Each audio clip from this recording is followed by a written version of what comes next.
Halo, shalom, selamat pagi, salam sejahtera bagi kita semua. Salam kenal, salam santun, salam tajim, salam hormat. Assalamualaikum warahmatullahi wabarakatuh. Saya Lina Wijaya, izin ya menjawab satu komentar dari siapa sih namanya sih?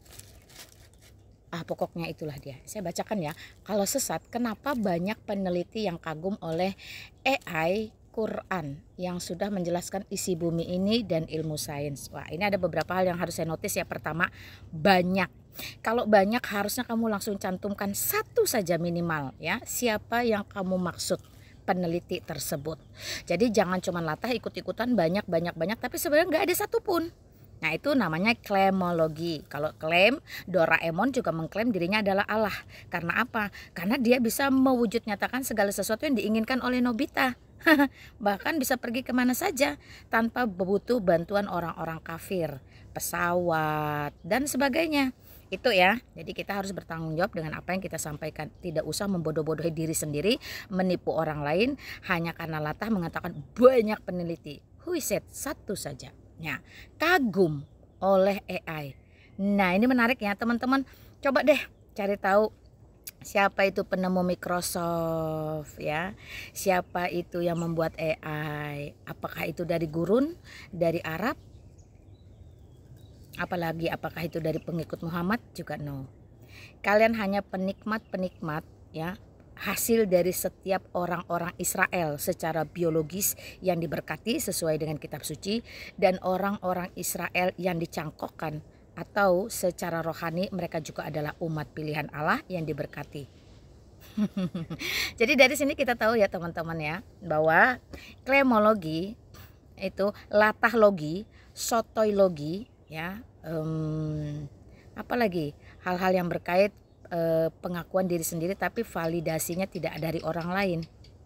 Nah, ini bukan hanya memprihatinkan, ini juga sebenarnya memalukan. Karena itu mulailah waras, mulailah belajar, mulailah mengerti bahwa tidak ada satupun sains dalam tanda petik yang diajarkan di dalam Quran atau Muhammad itu yang bisa diterima oleh rasio atau logika atau nalar manusia. Contoh, sejak kapan bulan pernah dibelah? Apa buktinya, maksud dan tujuannya? Apakah saking spektakulernya si Allah, si olo-olo ini sampai dia harus show off dengan cara-cara yang tidak bisa dinalar? Sejak kapan sains membuktikan, ilmu kedokteran membuktikan bahwa sperma itu keluar dari tulang sulbi atau tulang punggung laki-laki? Sains mana yang bisa membuktikan itu? Ya, dunia pengetahuan mana yang menyetujui dan sepakat bahwa bumi ini datar dihamparkan di atas punggung ikan paus? Please wake up, jangan kelamaan jadi bahlul. Ya, atau ya, kedokteran mana yang sepakat dan setuju laler yang habis nemplok di mu itu masuk nyemplung ke dalam kopimu ini, lalu dengan sukacita kopimu kamu minum karena sayap laler yang satu racun, sayap yang satu penawarnya. Padahal kamu tahu persis laler itu juga barusan nemplok di mu karena kamu sembarangan. Ya, jadi seluruh pengajaran yang mematikan nalar, logika dan rasio, bahkan menjajah kita untuk patuh taat latah seumur hidup, itu adalah pengajaran berasal dari iblis. Karena apa? Karena iblis adalah bapa segala dusta, maka dia akan menggunakan segala macam metode dusta untuk kamu seolah-olah wow, this is Allah, spektakuler, wow, amazing. Not like that.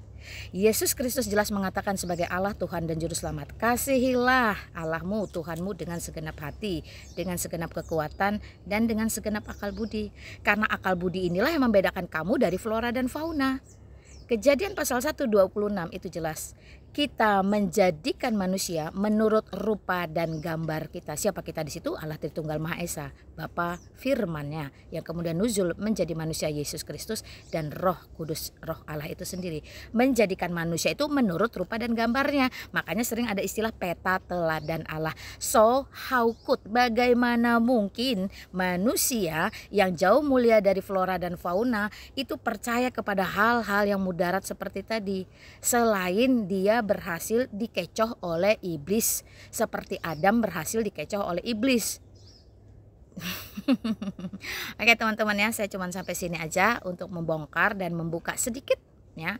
Pola pikir kalian yang semuanya serba sotoilogi, klemologi, latahlogi, bahlologi dan seterusnya, tanpa sedikit pun untuk menghina atau menghujat, tapi lebih kepada memang kebenaran adalah sesuatu yang menjijikkan, memuakkan, bahkan memalukan bagi orang-orang yang kebohongan dan kejahatannya sedang terpapar, sedang terbongkar.